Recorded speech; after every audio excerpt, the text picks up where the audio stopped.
ensimmäiseen vaihtoon tullaan. Kaksi siis eri ikäisarjan porukkaan.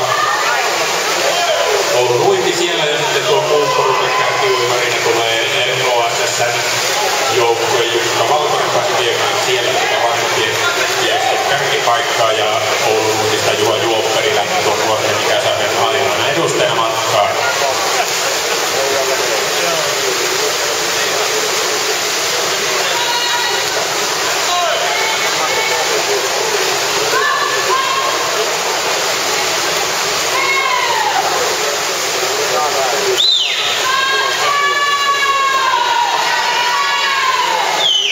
Puolimatka lähestyy. Toinen vaihto, kolmannet uimarit ovat kiivenneet jo korokkeelle suurimmaksi osaksi. Radalla 2 siis tullaan 100-120 ikäisarjan viestiä. Näyttävät vaihtavan kärkipaikallaan. Siellä Elias Jämsä lähti matkaan, Tuukka Korpela tuli oman osuutensa aikaan. Anteeksi, Juha tuli 53-73. Sitten tuo muun porukan ensimmäisenä vaihtajana HSS:n joukkue Mikko Mäki pääsi matkaan ja siellä edellistä osuutta oli Jukka Valkonen ja hänen osuutensa aikaan 1.00.06.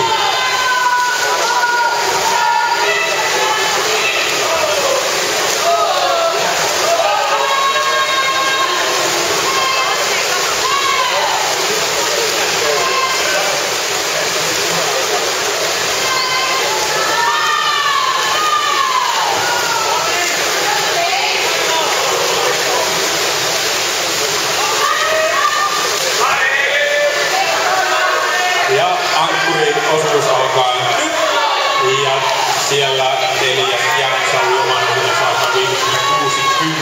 Joonas Siikonen lähti viemään Ankkuri ja muun porukan sitten tuonne Ankkuriosuudelle ensimmäisenä Lari Sirmelä Speedmasters Finlandista.